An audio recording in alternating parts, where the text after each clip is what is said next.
Hi friends, மணி 5:40 தான்ப்பா ஆகுது. அதாவது கால நேரத்தை நான் சொல்லிக்கிட்டு இருக்கேன். மணி இன்னும் சரியாக 6 கூட ஆகலை. ஏந்திரிச்ச உடனே ஒரு பயம் வந்துச்சு பாருங்க. அச்சோ, சரியான சொரசொரப்பு. காலை ஏந்திரிச்ச உடனே ஒரு பயம். ஏன் அப்படின்னு பார்த்தீங்கன்னா, கொட்டாயில் ஒரு ஈ காக்கா கூட காணும், ஒருத்தவங்கன்னா கூட காணும். ஏந்திரிச்ச உடனே எப்பயுமே கொட்டாயை தான் பார்ப்போம். வெளியில் ஏந்திரிச்சு வந்தாக்கா கொட்டாயை பார்த்துட்டு தான் அடுத்த வேலையே நடக்கும். நம்ம மட்டும் இல்லைப்பா, எந்த பண்ணையாக இருந்தாலும் சரி, ஆட்டு பண்ணையாக இருந்தாலும் மாட்டு பண்ணையாக இருந்தாலும் எழுந்திரிச்ச உடனே நம்ம பண்ணையை போய் பார்த்தா தான் நமக்கு ஒரு திருப்திப்படும். அதுமாரி நான் உள்ளாரெலாம் போய் பார்க்க மாட்டேன். எழுந்திரிச்ச உடனே கேட்டுக்கு வெளில நின்று ஆடெல்லாம் இருக்குதா அப்படின்னு பார்த்துட்டு தான் அடுத்த வேலையை ஆரம்பிப்பேன். இன்றைக்கி பார்த்தோடனே ரொம்ப ஒரு பயம் வந்துடுச்சு. நேற்று சாயந்தரம் போய் மேய்ஞ்சிட்டு வந்தோடனே நான் கேட்டை சாத்திடுவேன். நேற்று சாத்த மறந்துட்டேன். அதுக்குன்னு இவ்வளோ காலையிலே போவானுங்க நான் யோசிக்க கூட கிடையாது. இன்னும் ஈரம் கூட சரியாக காயலை. அதாவது லேசாக அந்த பனி ஈரம்னு சொல்லுவாங்க இல்லையா, அது இருக்குது. அது கூட இன்னும் காயலப்பா. எழுந்திரிச்சு இன்னும் எந்த வேலையும் செய்யலை. வேக வேகமாக ஆட்டை தான் பார்க்க போயிட்டுருக்கோம். ஏன்னா எப்போ போணுச்சிங்கிறதே தெரியல. நம்ம எழுந்திரிக்கும் போதே மணி 5:30. அப்பயே ஆட்டை காணும். இதுங்க எப்போ போணுச்சிங்கிறதும் தெரியல. ஒரு சத்தம் கூட கேட்கல. அதனால தான் வேக வேகமாக போய்கிட்டு இருக்கோம். போய் பார்த்ததுக்கு அப்புறம் தான்ப்பா திருப்தியாக இருந்துச்சு. எல்லாம் படுக்கையை போட்டிருக்காங்க போய் அங்கே. நம்ம தூரத்துலேயே நின்று பார்த்துட்டு வந்தாச்சு. ஒரு சில பேர் படுத்துருக்காங்க. இன்னும் சில பேர் மேய்ஞ்சிக்கிட்டு இருக்காங்க. கள்ளக்குடி மேய்ஞ்சிக்கிட்டு இருக்காங்க. இன்னும் சில பேர் சண்டை போட்டுட்ருக்காங்க. எல்லாத்தையும் நின்று நம்மளும் பார்த்துட்டு கொஞ்சம் முருங்கைக்கீரை உடச்சிக்கிட்டு அப்படியே பக்கத்தில் கருவேப்பிலை இருந்துச்சு. தைல மரத்தோப்பில் கருவேப்பிலை இருந்துச்சு. அதையும் கொஞ்சம் உடச்சிக்கிட்டு வந்தாச்சு. எதுக்கு காலையிலேயே கருவேப்பிலையும் முருங்கைக்கீரையும் அப்படின்னு நினைப்பீங்க. காலையில் டீக்கு பதிலாக முருங்கைக்கீரை சூப்பு தான். அடுத்தது கொஞ்சம் நேரம் கழித்து நம்ம கருவேப்பிலையில் வெந்நீர் ஊற்றி அது சும்மா ஃபில்ட்ரு பண்ணி குடிச்சிடுறது. இதுதான் நம்ம ரெகுலராக பண்ணிக்கிட்டு இருக்கோம். ஏன் அப்படின்னு பார்த்தீங்கன்னா, ஹீமோகுளோபின் கம்மியாக இருக்குன்னு சொல்லியிருக்காங்க. அது இன்க்ரீஸ் பண்ணுறதுக்காக தான் நம்ம முருங்கைக்கீரை, கருவேப்பிலை, பெருச்சம்பழம், மாதுளம்பழம், கேரட்டு, அப்புறம் விதையுள்ள கருப்பு திராட்சை, அதாவது ட்ரை ஃப்ரூட்ஸ் இருக்கும் இல்லையா, கருப்பு திராட்சையில் காஞ்ச வத்தல், அதை ஊற வச்சு ஜூஸ் போட்டு குடிக்கிறது, நெல்லிக்காய், இதெல்லாம் நம்ம ரெகுலராக கொடுத்துக்கிட்டு இருக்கோம்.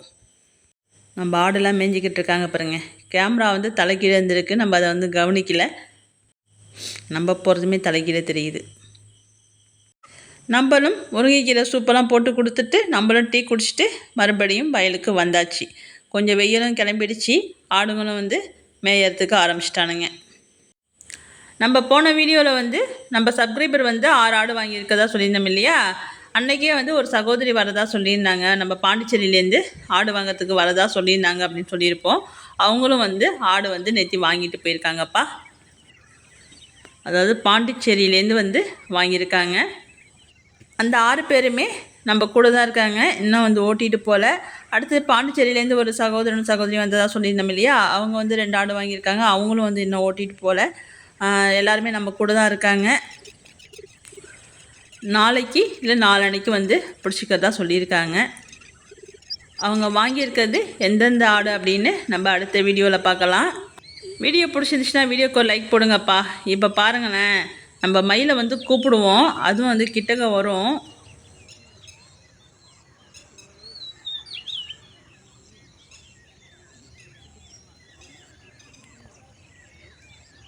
நான் பேசுகிறது உங்களுக்கு கேட்கல.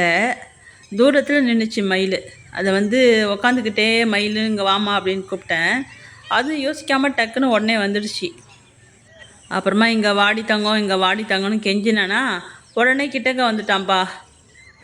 வந்துட்டு அவன் பண்ண செயலெல்லாம் பார்த்தீங்கன்னா கண்ணில் தண்ணியே வந்துடுச்சுப்பா எனக்கு.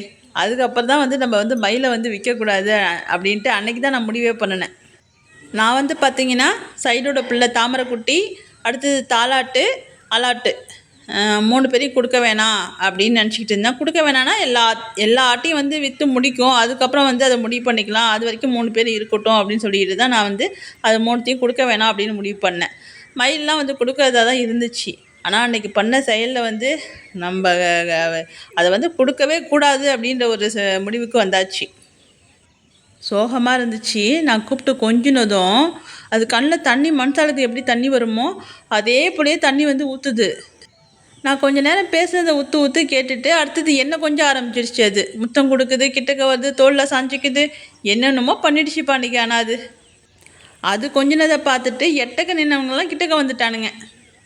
இங்கே பாருங்கள் எல்லாம் எங்கெங்கே நின்றுச்சு. நான் உட்காந்ததுக்கப்புறம் மயிலை கொஞ்சினதுக்கப்புறம் ஒவ்வொருத்தங்களாம் என்கிட்டக்க வந்துட்டாங்க பாருங்கள். நீங்கள் வீடியோ கவனிச்சிருந்தீங்கன்னா தெரியும். அதுலேயே ஒரு நாய்க்குட்டி வேறு பின்னாடியே வந்துடுச்சா, அது ஏன் அங்கே வந்துச்சு அப்படின்னு அதையும் பார்க்குறான். இதுலேயே வந்து பார்த்தீங்கன்னா வேறு ஆடு வந்து என்னை கொஞ்சக்கூடாதான், எல்லாரையும் முட்டுறான். பால்காரி வந்து கொஞ்சிச்சு, பால்காரியை முட்டினான். பின்னாடி ஒரு ஆட்டுக்குட்டி நின்று இருக்கு, அதையும் முட்டுறான். என்கிட்டக்க அவனை தவிர வேறு யாரும் வரக்கூடாதான். எதுக்கு தான் அன்றைக்கி அவ்வளோ பாசம் வந்துச்சுன்னு தெரியல அவனுக்கு. ஆச்சரியமாக இருந்துச்சுப்பா. கொஞ்ச நேரம் வரைக்கும் மயிலை நினச்சி ஒரு மாதிரி பிரமிப்பாக இருந்துச்சு. ஆடெல்லாம் இப்படிலாம் இருக்குமா அப்படின்னு அன்னைக்கு தான் நான் வந்து தெரிஞ்சுக்கிட்டேனே. நம்ம கொஞ்சம் கொஞ்சம் பேச பேச கண்ணில் வந்து அப்படி தண்ணி கலங்கி ஊற்றுது. அன்னைக்கு தான்ப்பா முடிவு பண்ணேன், மயிலை வந்து எக்காரணத்தை கொண்டும் நம்ம கொடுத்துடக்கூடாது அப்படின்ட்டு. அடுத்தது வந்து பார்த்திங்கன்னா, வீடியோ பார்க்குறவங்களும் சரி, அதாவது ஆடு வாங்கணும்னு நினைக்கிறவங்க, வீடியோ பார்க்குறவங்களும் சரி, நேரில் வந்து வாங்குறவங்களும் சரி, வரவங்க எல்லாருமே வந்து தாமரைக்குட்டியை கொடுங்க, தாமரைக்குட்டியை கொடுங்கன்னு தான் அப்படின்னு தான் கேட்குறாங்க. ஏன்னு தெரியல. நான் வந்து நிறைய வீடியோவில் வந்து தாமரைக்குட்டியை வந்து கொடுக்க மாட்டேன் அப்படின்னு சொன்னதுனாலே என்னன்னு தெரியல, அதே கேட்டுக்கிட்டே இருக்காங்கப்பா. நம்ம வந்து தாலாட்டு, அலாட்டு, மயில், தாமரைக்குட்டி இவங்க 4 பேரையும் வந்து இப்போதைக்கு நாங்கள் கொடுக்க மாட்டோம். மீதி ஆடுலாம் வந்து சேல்ஸுக்கு இருக்குது கண்டிப்பாக. எல்லாம் எப்போ வந்தானுங்களே தெரியலையா, வயிறுலாம் ஃபுல்லாக இருக்குது. ஒரு வேளை மேய்ஞ்சிட்டு படுக்கையை போட்டிருந்தானுங்களா என்னன்னு தெரியல, வயிறுலாம் ஓரளவுக்கு ஃபுல்லாகவே ஆயிடுச்சு. வீட்டுக்கும் கிளம்புதுங்கப்பா. மணி வந்து பார்த்திங்கன்னா இப்போ தான் 7 ஆக போகுது. அதுக்காட்டியும் காலை மேய்ச்சலை முடிச்சாச்சு. இப்போ தான் வெயிலே வருது பாருங்கள். இப்போ தான் பறவை எல்லாமே முழிச்சிருக்கும் போல இருக்குது. நம்ம ஏந்திரிக்கும் போது குருவி சவுண்டு ஒன்று கூட கேட்கல, இப்போ வந்து எல்லாம் கத்துது பாருங்கள். அதாவது பறவை, கோழி எல்லாமே வந்து 4 மணிக்கெலாம் முடிச்சிடும் அப்படின்னு சொல்லுவாங்க. 5 மணிக்கு ஏந்திரிச்சு பார்த்தோம்னு வச்சுக்கோங்களேன், பொழுது கூட நல்லா விடிஞ்சிருக்காது. ஆனால் பறவைங்களோட சவுண்டு வந்து நிறைய கேட்கும். இன்றைக்கி அதெல்லாம் கேட்கவே இல்லை, என்னன்னே தெரியல. நம்ம வந்து எல்லாரையும் கூட்டிக்கிட்டு வீட்டுக்கு போய்கிட்டு இருக்கோம். இனிமேல் போய் தான் நம்ம வீட்டு வேலையெல்லாம் பார்க்கணும். எப்போதுமே நம்ம 9 மணிக்கு மேலே தான் கேட்டை வந்து திறந்து விடுவோம். இன்றைக்கி தானாக போய் மேய்ஞ்சதுனால காலையில் 7 மணிக்குள்ளார வந்து மேய்ச்சலை முடிச்சாச்சு, காலை மேய்ச்சலை.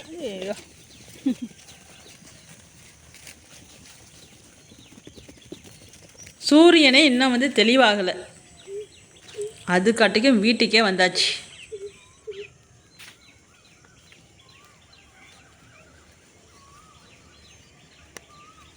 பா பா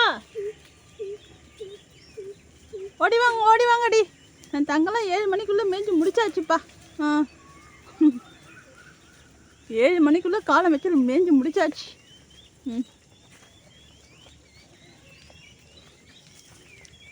போங்க போங்க, பா பா. இப்போ நம்ம அந்த கேட்டை வேற திறந்து போட்டு வந்திருக்கோம், அதை வேற போய் சாத்தணும்.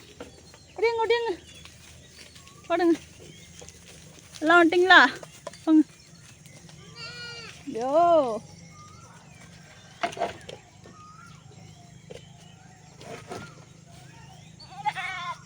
போங்க.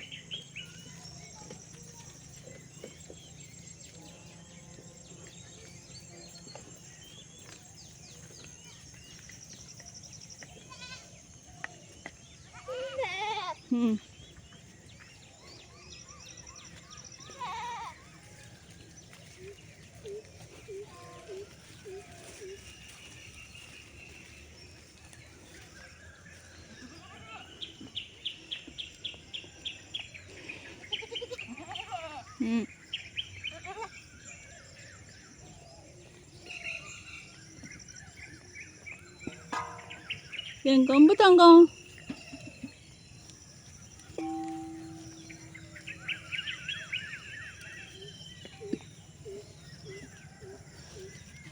நேத்தி வந்து அடத்தீவனை வச்ச குண்டா நம்ம வந்து வெயில் வாரத்துக்கு முன்னாடி எடுத்து போட்டுருவோம். இன்னும் ஒரு 1/2 மணி நேரம் ஆயிடுச்சுன்னா கூட அந்த குண்டானை வந்து தொட முடியாது. அவர்மா எலிக்குட்டிய கேட்டு தரக்கூடாது. இப்போ தான் நீ மேய்ஞ்சிட்டு வந்த.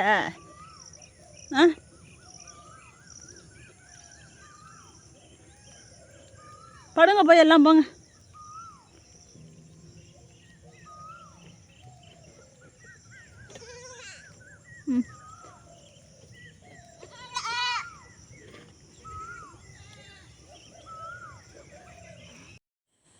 இப்போ நேற்று வந்து வாங்கிட்டு போனதான் சொன்னோம் இல்லையா, அது வந்து எந்தெந்த ஆடுன்னு பார்க்கலாம்ப்பா. நம்ம இந்த 3 கிடாவையுமே கொடுத்தாச்சுப்பா. இந்த 3 சிகப்பு கலராக இருக்குது இல்லையா, அந்த 3 கிடாவுமே வந்து நம்ம கொடுத்துட்டோம். இந்த 3த்தில் ஒன்று வந்து பார்த்திங்கன்னா நம்ம நெத்தி வேலையோட புள்ள அப்படின்னு தான் நினைக்கிறேன். அதாவது ஆட்டுக்காக விட்டு இந்த கிடா வந்து நெத்தி வேலையோட புள்ள தான் நினைக்கிறேன், சரியாக ஞாபகம் இல்லை. அலாட்டு போட்ட புள்ளையில் ஒரு குட்டி இருக்குது. இன்னொரு குட்டி வந்து யாரோட குட்டின்னு சரியாக ஞாபகம் இல்லை நமக்கு. அலாட்டு வந்து பார்த்திங்கன்னா ஒரே பிரசவத்தில் 3 கிடா குட்டி போட்டுச்சு. அதில் வந்து ஒரு கிடா குட்டி இறந்து போச்சு, மீதி 2 பேர். அலாட்டு போட்டது வந்து பார்த்திங்கன்னா 3மே சிகப்பு கலர், ஒரே கலராக தான் வந்து அலாட்டு வந்து போட்டுச்சு. நம்ம வந்து அந்த 3 கிடா குட்டியுமே கொடுத்துட்டோம். அதில் வந்து ஒன்று வந்து மாப்பிள்ளை கிடா, அதாவது ஆட்டுக்காக உள்ள கிடா. இதெல்லாம் கொடுத்து 1 வாரம் 10 நாள் தாண்டிடுச்சு. நம்ம வந்து வீடியோ எடிட் பண்ண முடியாததுனால நம்ம வந்து இப்போ தான் வீடியோவை வந்து போடுறோம். கொடுத்ததுக்கப்புறம் வந்து நிறைய பேர் கிடா குட்டி இருக்குதான்னு கேட்டிருந்தாங்க. நம்ம எல்லாத்தையுமே வந்து டக்குன்னு சேல்ஸ் பண்ணிக்கிட்டோம்ப்பா. அதனால் இப்போல்லாம் வந்து கிடா குட்டிலாம் கிடையாது, கிடா குட்டி எல்லாத்தையுமே வந்து கொடுத்தாச்சு. அதில் வந்து இந்த 3 பேரையும் நம்ம கொடுத்துட்டோம். ஸோ நிற்கிற 3 பேரையும் கொடுத்தாச்சு. அடுத்தது வந்து பார்த்திங்கன்னா நிறைய பேர் வந்து கலரை பார்த்து ஆடு செலெக்ஷன் பண்ணுறாங்கப்பா.